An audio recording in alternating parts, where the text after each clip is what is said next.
देखु प्रथम थर पर गोटे बैकफुटे रही अरविंद केजरीवाल निर्वाचन लड़ुते। आपड़ देखिए निर्वाचन प्रचार बेले अरविंद केजरीवाल गेस्चर केउठिना केउठी तांको गोटे मानसिक चापरे से रही मन होता एवं निजे मध्य से स्वीकार कले जे एथर आमर आसन संख्या कमिबो। जेतेबेले दलर मुख्य आसन संख्या कमिबा कथा चिंता करुछंती तेणु सेथुरु अनुमान करा जाउथला केजरीवाल चापरे अछंती। केजरीवाल को लोक कहीं भोट देते जितेबाला आप देखिए दुर्नीति विरोधी आंदोलन जन्म होता लोक मैंने जितेबाला दुर्नीति की माने विरोध करने आरंभ कले दिल्ली रे से केजरीवाल उपर गोटे भरोसा सृष्टि है जे गोटे साधारण लोकंर से मुख्यमंत्री किंतु से जहाँ होना कहीं अबकारी दुर्नीति को लेकिन आम आदमी पार्टी जिते चित्कार कले भी आमर किसी भूल ना आमको फसई देइछंती। किंतु आपण देखिए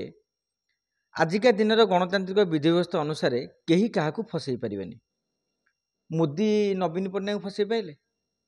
मोदी ममता बनर्जी को फसई पाइले, मोदी तमिलनाडु रे डीएमके रो नेता मानू फसई पारुछंती। तेणु गोटे फसई देवा मानकर हुए तो आपण आज हठात किना ये अच्छा गोटे पुलिस आपको टार्गेट कर तुम 4 जन को गोटे चोरी केस रे बांधि नब किंतु ताकू गोटे जस्टिफाइड करिवार अछि कोर्ट रे आपन को सीबीआई फसई देला, आपन को ईडी फसई देला, लास्ट को सुप्रीम कोर्ट मध्य से बेला स्ट्रिक्चर देले कहीं जिते बेले आपन पाखे तथ्य प्रमाण नथिबो सेते बेले सुप्रीम कोर्ट मध्य गोटे आईन रो हिसाब रे मध्य आपन कोठी ना कोठी न्याय पाई परथांदे। आपन देखंतु तांकर डेप्यूटी सीएम मनीष सिसोदिया केजरीवाल तमाम बड़ बड़ नेतांक नाँ रे जो अभियोग आसीथिला एवं से अभियोग रु ये जेते सत्यता नाही बोली कहले किंतु जनता का आगे एमाने मध्य कोठी ना कोठी दुर्नीतिग्रस्त बोली प्रमाणित हो गले। प्रथम देखिए जे जो नुआ दिल्ली रे जो सिसोदिया तांको जगार बहु हजार हजार भोट जितुले एक पाखिया भाव जितुले सेठारे मध्य से माने हारी जाइछंती। एथुरु गोटे कथा प्रतीयमान होउतिला जे दिल्लीवासी केउठी ना केउठी मन स्थिर कर सारिथिले जे आमे एथर आम आदमी पार्टी हरेबू एवं एई निर्वाचन आउ एक वार्ता देला जेतिकी चाउल जेतिकी चूना सेतिकी पिठा तामाने आपण जेतिकी करि परिबे आपण सेतिकी स्वप्न लोकों को देखांतु। किंतु केजरीवाल बहुत बड़ बड़ स्वप्न देखई देले से भाबिले मु होची तिस्मार खां मु बोधे मो हाथ रे जादू की छड़ी अछि मु सांगे सांगे पूर्ण करि परिबे जोटा कि लोक देखिले जे ये होची कुहा मुंडा कपिला कथा कुहा कपिला ये करि पारिले नाही जोटा कि तांको विरुद्ध रे मध्य से भोट टी गला। एवं आउ गोटे जिनस रहिला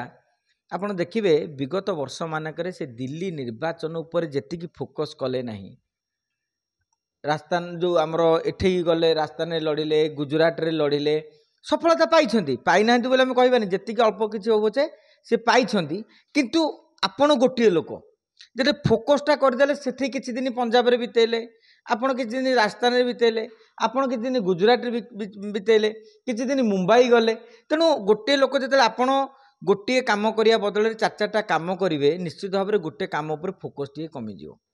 सेटा मध्य दिल्लीवासी अनुभव कले एवं गोटे धारणा सृष्टि है धारणा नुहे जेहेतु सुप्रीम कोर्ट कहते केजरीवाल मुख्यमंत्री हो पारे ना बोली कहले बोली अति सिंह दिहला दायित्व तेणु लोक मन धारणा जे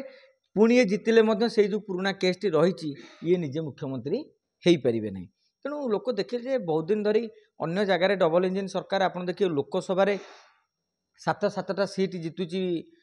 भारतीय जनता पार्टी किंतु दिल्ली रे हारी जाउथला। एथर कौन कले आपण जी आम आदमी पार्टी त्रुटि देखिए बीजेपी गोटे स्ट्राटेजी कहीं 23 मसीह केजरीवाल कहले जे मोदी को आउ एक जन्म नेबाकू पड़िबो आम आदमी पार्टी को हरैबा पाई। मु भाबुची मोदी ताहाकू गोटे संकल्प भाव ग्रहण कले जे मु एई जन्म रे आम आदमी पार्टी को हरैकी देखैबी। आपण देखिए सेठी आरएसएस सबुठार गोटे बड़ फैक्टर आरएसएस रो टोटल टीम सेठी काम कला 5 जणिया टीम गोटे गोटे क्लस्टर रे काम कले जोटी मोदी सरकार सफलता देखैले एवं केजरीवाल